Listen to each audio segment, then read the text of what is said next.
கண்டிப்பாக மார்கழி மாதம் முதல் நாள் மணியோசை ஒலிக்கும்படி செய்துவிடுவதாக உத்தரவாதம் அளித்து விட்டார். நல்லதாக போயிற்று. இந்த மலராண்டானுக்கென்று தனியாக மணி கட்ட வேண்டும் போலிருக்கிறது. தங்களுக்கு ஒரு காரியம் கைகூட வேண்டும் என்றால் நம் பெரிய நம்பிகள் துணை கொண்டுதான் நடக்க வேண்டும் போலிருக்கிறது. நீ சொல்வது நிச்சயம் அடியேன் கவனத்தில் கொள்ள வேண்டிய விஷயம்தான். சுவாமி, அடியேன்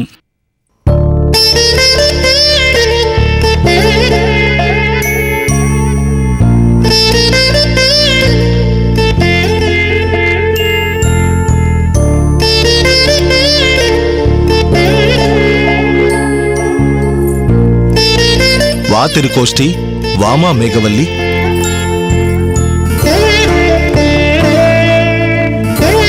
சர்வ மங்களமும் உண்டாகட்டும். எழுந்திருங்கள்.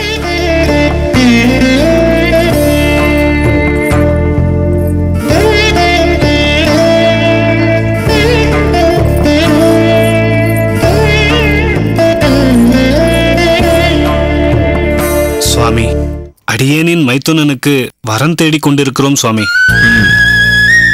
கேள்விப்பட்டேன். பெரிய நம்பி சொன்னார். அகமுடையாளின் தம்பிதானே என்று நினைக்காமல் சொந்த மகனைப் போல் பாவித்து அவனை உன்னுடனே வைத்துக்கொண்டு இன்று அவனுக்கு ஒரு வரன் பார்த்து திருமணத்தையும் முடிக்கப் போகிறாய். உன் பொறுப்புணர்ச்சியை அடியேன் பாராட்டுகிறேன் திருக்கோஷ்டி. சுவாமி, எல்லாம் தங்களது ஆசீர்வாதம்தான் சுவாமி. உன் தனிப்பட்ட முயற்சியும் அதில் இருக்கிறது இல்லையா? முயற்சி என்னவோ அடியேன் சற்று எடுத்தேன் என்றுதான் சொல்ல வேண்டும். ஆனால் அது கைகூடுவதில் பெரும் பங்கு நம் பெரிய நம்பியைத்தான் சாரும். ஆமாம், கேள்விப்பட்டேன். பெண் பெரிய நம்பி குடும்பத்திற்கு மிகவும் தெரிந்தவர்கள் என்று. நல்லது, நீ செய்வது சிறப்பான காரியம். அதேபோல் அடியேன் பணித்த பணியையும் சிறப்பாக செய்து முடித்து விடுவாய் அல்லவா? சுவாமி, தாங்கள் கூறியபடிதான் அனைத்தையும் செய்து கொண்டு வருகிறேன். இப்போது தாங்கள் குறிப்பிடுவது? மாரநேர் நம்பி. அவனுக்கு குருவாய் இருந்து நம் சம்பிரதாய விஷயங்களை போதித்து வருகிறாய் அல்லவா? அப்பணி செவ்வனே நடந்து கொண்டு வருகிறது சுவாமி. சாமானிய தர்மங்கள், அதன் அவசியங்கள் எல்லாம் இப்பொழுது மாரநேர் நம்பிக்கு அத்துப்படி. நீ அவனை சிஷ்யனாக ஏற்கும் முன்னரே அவன் உன்னை குருவாக ஆசிரயித்து விட்டான். அந்த பாவனை அவனுக்கு விஷயங்களை விரைவாய் புரிய வைக்கிறது. இருப்பினும் உன் வாயால் அவனை புகழ்ந்து சொல்வது அடியேன் காதில் தேன் வந்து பாய்ந்தது போல் இருக்கிறது. சந்தோஷம். எந்த நிலையிலும் அவனை கைவிட்டு விடாதே. நீ விட்டாலும் அவன் உன்னை விட்டு விலகாமல் ஒட்டிக்கொண்டு விடுவான். அவன் குரு விசுவாசம் அப்படி. அவர் ஒட்டிக்கொள்வது இருக்கட்டும். எங்களின் குழந்தைகள் மாரநேர் நம்பியிடத்தில் மிகவும் ஒட்டிக்கொண்டு விட்டார்கள். இப்போது கூட நீங்கள் இருவரும் போய் தாத்தா சுவாமியை பார்த்துவிட்டு வாருங்கள். நாங்கள் மாறன் மாமாவோடு சமர்த்தாக இங்கேயே இருக்கிறோம் என்று கூறிவிட்டார்கள். அப்படி ஒரு பாசம் அவரிடத்தில். ஓஹோ, அப்படி போகிறதா தர்மசாஸ்திரம்? அன்பிற்கும் உண்டோ அடைக்கும் தாழ். ஒன்றை கருத்தில் கொள் திருக்கோஷ்டி. நம் சம்பிரதாயம் பல்கி பெருகுவது உங்கள் அனைவரின் கைகளிலும் தான் இருக்கிறது. அதில் மாரநேர் நம்பியின் பங்கும் அடங்கியிருக்கிறது. அதை குறிப்பாக உன்னிடம் சொல்ல விரும்புகிறேன். நிச்சயம் சுவாமி, தங்களின் உள்ள குறிப்பை அடியேன் உணர்ந்திருக்கிறேன். சுவாமி, நாங்கள் உத்தரவு வாங்கிக் கொள்கிறோம். போய் வாருங்கள்.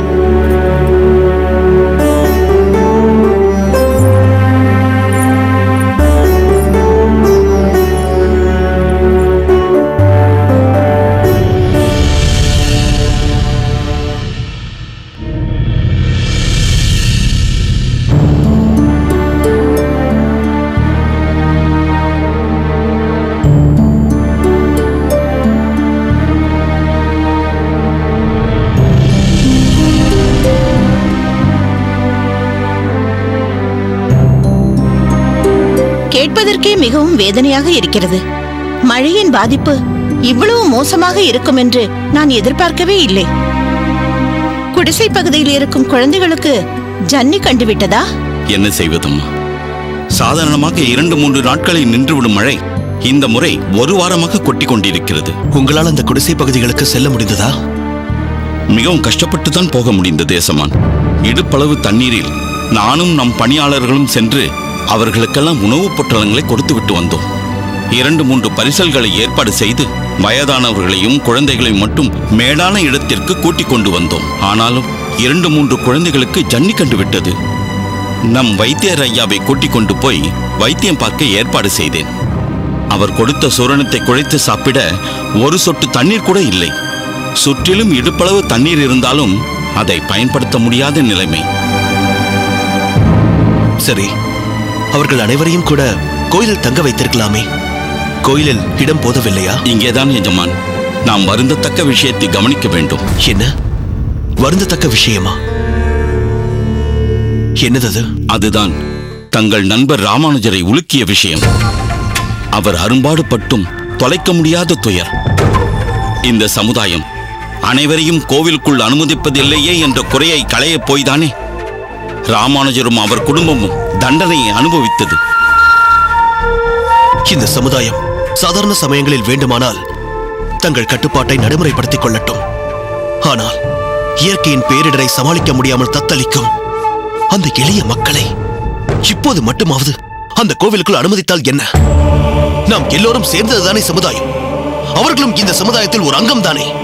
நம் உடலில் ஓர் அங்கம் மட்டும் பழுதுபட்டு போக நாம் விட்டு விடுவோமா? மன்னிக்க வேண்டும் எஜமான்.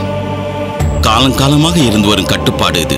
நினைத்த மாத்திரத்தில் இதை மாற்றிவிட முடியாது. கண்ணெதிரே ஒரு கூட்டம் குழந்தை குட்டிகளோடு இருக்க இடமின்றி, குடிக்க நீரின்றி, கண்ணீரும் கம்பளையுமாக தவித்துக் கொண்டிருப்பதை சகல வசதிகளோடும் தூரத்தே நின்று வேடிக்கை பார்ப்பதுதான் கட்டுப்பாடா? ஆத்திரப்படுவதில் அர்த்தமில்லை குரேசா. பெருமாளும் அவன் உறையுமிடமும் அனைவருக்கும் பொதுவானது என்பதுதானே ராமானுஜனின் வாதமும். தனி மனிதனின் வாதம் ஒரு கூட்டத்தின் முன் எடுபடுவது என்பது அவ்வளவு எளிதல்ல. இந்த மக்கள் அனைவரும் அநேகமாக ஒவ்வொரு வருடமும் இது போன்ற பாதிப்பிற்கு உள்ளாகிறார்கள். வேண்டுமென்றால் இந்த சமுதாயத்தை எதிர்த்துக் கொள்ளாமல் இந்த மக்களின் துயர் துடைக்க ஏதேனும் வழி இருக்கிறதா என்று யோசிக்கலாம். யோசிக்க வேண்டும் அம்மா, நிச்சயம் யோசிக்க வேண்டும்.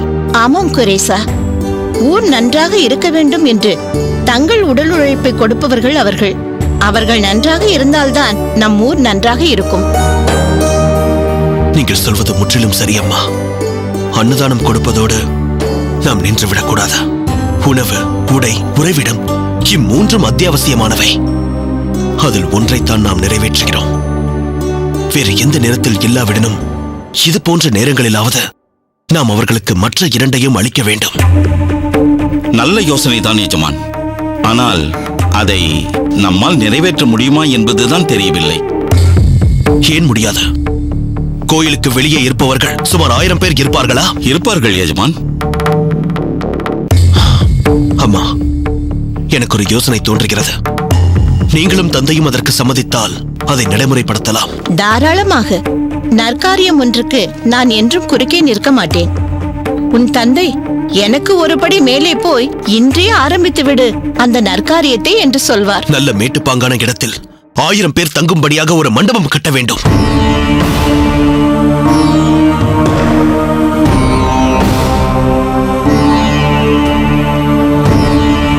இது போன்ற இயற்கை இடர்பாடுகள் அவர்களை என்றும் பாதிக்கக்கூடாத வகையில் அது அமைய வேண்டும்.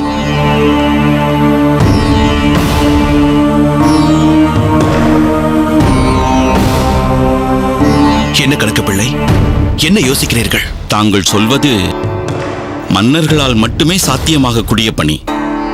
இதற்கு பொருட்செலவு மிக மிக அதிகமாகுமே என்றுதான் யோசிக்கிறேன். குரேசா, இது உண்மையிலேயே ஒரு உயர்ந்த யோசனைதான். ஆனால் நம் சொத்து பத்துகளை பற்றி முழுவதுமாக தெரிந்தவர் கணக்கு பிள்ளை. அவரே இது பற்றி யோசிக்கிறார் என்றால்... கவலைப்படாதீர்கள் அம்மா, இதற்கு என்னிடம் ஒரு தீர்வு இருக்கிறது. அப்படியா? அப்படி இருந்தால் மகிழ்ச்சிதான். என்ன யோசனை என்று சொல்லப்பா. என் நகைகள் அத்தனையும் உனக்கு போதுமா? போதும் என்றால் சொல். இதோ இந்த நிமிடமே அனைத்தையும் கொடுத்து விடுகிறேன். அம்மா, தங்களின் மணிவயிற்றில் பிறந்த நான் தான் எவ்வளவு பாக்கியசாலி. சாதாரண பொன் நகைகளையே துறக்க சம்மதிக்காத பெண்கள் மத்தியில் வைரமும் வைடூரியமும் நல்முத்து பதித்த நகைகளை நற்காரியத்திற்காக கழற்றி கொடுக்க துணிகிறீர்களே, நான் என்னவென்று சொல்வது? குரேசா, நகைகள் தற்காலிகமானவை, நற்காரியங்கள் என்றும் நிலைத்து நிற்பவை. நன்றி அம்மா. கூடிய மட்டும் தங்கள் நகைகள் எனக்கு தேவைப்படாத. நான் தந்தையிடம் இது பற்றி பேசிக் கொள்கிறேன். கணக்கு பிள்ளை, வாருங்கள். நான் தந்தையிடம் பேசும்போது தாங்கள் கூட இருந்தால் நல்லது. சரிங்க எஜமான்.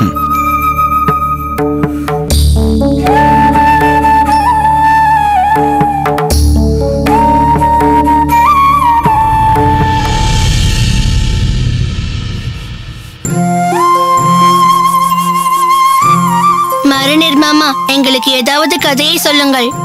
வேலை இருக்கிறது. கொஞ்ச நேரம் கழித்து நிச்சயம் உங்களுக்கு ஒரு நல்ல கதையாகவே சொல்கிறேன். இப்பொழுது நீங்கள் விளையாடி விட்டு வாருங்கள். எனக்கு இப்போதே கதை சொல்ல வேண்டும். மரணர் மாமா, அப்பா கொடுத்த வேலைகளை முடித்துவிட்டு கதை சொல்கிறேன் என்று சொன்னீர்கள் அல்லவா? ஓலைச்சுவடிகளை பிறகு தொடக்கலாம். முதலில் கதையை சொல்லுங்கள். இப்போது நீங்கள் சொல்லவில்லை என்றால் இந்த ஓலைச்சுவடியை எடுத்துக்கொள்வேன், தரமாட்டேன். வேண்டாம் தாயே, இப்பொழுது என்ன, உங்களுக்கு கதைதானே சொல்ல வேண்டும்? அந்த ஓலைச்சுவடியை வைத்து விடுமா? அப்படி வாருங்கள் வழிக்கு. உட்காருங்கள்.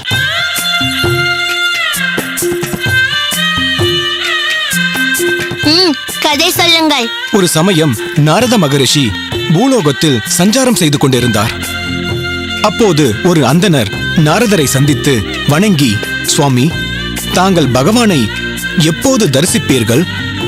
அப்படி சந்திக்கும் போது எனக்கு ஒரு உபகாரம் செய்ய வேண்டும் என்று வினவினார்.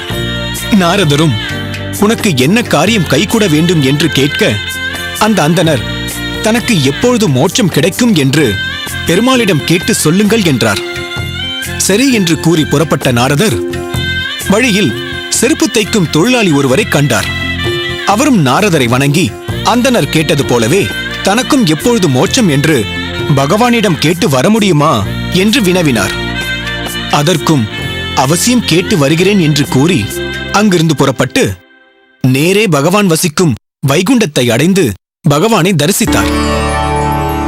பிறகு பகவானிடம் அந்தணரும் செருப்பு தொழிலாளியும் தன்னிடம் தெரிவித்ததை பகவானிடம் சொன்னார். பகவானும் புன்னகை தவழும் திருமுகத்துடன், நாரதா, அந்த செருப்பு தைக்கும் தொழிலாளி இந்த ஜென்மத்திலேயே மோட்சத்தை அடைவான். ஆனால் அந்த அந்தணருக்கு இன்னும் பல ஜென்மங்கள் ஆகும் என்றார். அதை கேட்ட நாரதர் திடுக்கிட்டு போனார். பிறகு சுதாரித்து, பகவானே, அந்த அந்தணர் அவருக்குரிய அனுஷ்டானங்களை குறைவில்லாமல் செய்து கொண்டிருப்பதாக நான் அறிகிறேன். ஆனால் அவருக்கு மோட்சம் கிடைக்க பல ஜென்மங்கள் ஆகும் என்று கூறுகிறீர்களே. ஆனால் செருப்பு தைக்கும் தொழிலாளிக்கோ எந்த அனுஷ்டானங்களையும் செய்யாமல் சதா தன் தொழிலை மட்டுமே செய்து வருகிறார். ஆனால் அவருக்கு இந்த ஜென்மத்திலேயே மோட்சம் கிடைக்கும் என்று கூறுகிறீர்களே, ஏன் இந்த வித்தியாசம்? புரியவில்லையே சுவாமி என்று கேட்டார். அதற்கு பகவான், உனக்கு புரியும்படி செய்கிறேன் என்று கூறி நீ பூலோகம் சென்றதும் பகவானை தரிசித்தீர்களா என்று அந்த அந்தணரும் செருப்பு தொழிலாளியும் உம்மிடம் கேட்பார்கள். இல்லை, பகவான் மிகவும் முக்கியமான காரியத்தில் இருக்கிறார், அவரை தரிசிக்க முடியவில்லை என்று கூறும். அப்படி என்ன முக்கியமான காரியத்தை பகவான் செய்து கொண்டிருக்கிறார் என்று அவர்கள் கேட்பார்கள். ஒரு சிறிய ஊசியின் காதில் ஒரு யானையை பகவான் நுழைக்க முயற்சி செய்து கொண்டிருந்தார் என்று கூறும். மற்றவை உமக்கே புரியும் என்று சொல்லி நாரதரை அனுப்பிவிட்டார். நாரதரும் பூலோகம் வந்து முதலில் அந்தணரை சந்தித்தார். அந்தணரோ தன் மோட்சம் பற்றி பகவான் என்ன கூறினார் என்று கேட்டார். நாரதர், பகவானை சந்தித்தேன், ஆனால் உமது கோரிக்கையை கேட்கும் நிலையில் பகவான் இல்லை என்று கூறினார். அப்படி என்ன பகவானுக்கு வேலை என்று அந்த அந்தணர் கேட்டார். அதற்கு நாரதர், பகவான் ஒரு ஊசியின் காதில் யானையை நுழைத்துக் கொண்டிருந்தார், அந்த சமயத்தில் தங்கள் கோரிக்கையை முன்வைக்க முடியவில்லை என்று கூறினார். அதற்கு அந்த அந்தணர் விழுந்து விழுந்து சிரித்து, பகவானுக்கு எதற்கு இந்த வேண்டாத வேலை? எங்கேயாவது ஊசியின் காதுக்குள் யானையை நுழைக்க முடியுமா? எனக்கு தெரிந்தவரை அவர் எப்பொழுது யானையை நுழைப்பது, எனக்கு மோட்சத்தை பற்றி பரிசீலிப்பது? என் கோரிக்கை இப்பொழுதைக்கு நிறைவேறப் போவதில்லை என்று போய்விட்டாராம். பின்னர் செருப்பு தைக்கும் தொழிலாளியிடம் வந்த நாரதர் அந்தணரிடம் தெரிவித்தவாறு பகவான் முக்கியமான வேலையில் இருந்ததை தெரிவித்தார். தன்னால் அந்த தொழிலாளியின் கோரிக்கையை முன்வைக்க முடியாமல் போய்விட்டதே என்று வருத்தத்துடன் தெரிவித்தார். உடனே அந்த செருப்பு தொழிலாளி, ஆஹா ஆஹா, பகவானை தவிர யாரால் இப்படிப்பட்ட காரியத்தை பண்ண முடியும்? பகவானால் முடியாத காரியம் என்று ஒன்று உண்டா என்று பெருமிதப்பட்டார். அதைக் கண்ட நாரதர் மெய்சிலிர்த்து போனார். பகவான் ஏது செய்தாலும் அதற்கு ஒரு காரணம் இருக்கும். பகவானால் முடியாதது என்று ஒன்று உண்டா என்ற அவரது சரணாகதியை பார்த்து நாரதர் அவரை போற்றி புகழ்ந்தார். அந்த அந்தணர் முக்திக்கு பல ஜென்மங்கள் ஆகும் என்றும், செருப்பு தொழிலாளிக்கு இந்த ஜென்மத்திலேயே முக்தி என்றும் பகவான் கூறியதற்கான காரணம் நாரதருக்கு நன்றாக புரிந்தது. இதிலிருந்து என்ன தெரிகிறது? உயர்ந்த பிறப்பாலோ ஞானத்தாலோ யோகத்தாலோ மட்டும் பகவானை ஒருபோதும் அடைய முடியாது. பக்தி என்ற பூர்ண சரணாகதியால் மட்டுமே பகவானை அடைய முடியும். அபாரம், அற்புதம், அருமையாகச் சொன்னாய் மாரநேர நம்பி.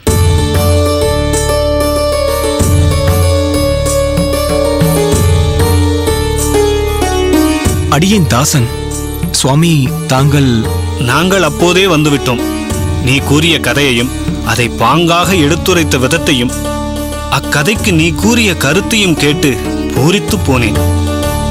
அடியேன் கூட என் குழந்தைகளுக்கு எவ்வளவு எளிமையாகவும் அதே சமயம் அர்த்தபுஷ்டி வாய்ந்த கதைகளை பக்குவமாகவும் குழந்தைகளுக்கு ஏற்ற விதத்திலும் சொல்லியதில்லை. மொத்தத்தில் மாணவனாக வந்த நீ ஆசானாக மாறிவிடுவாய் போலிருக்கிறதே மாரநேர நம்பி.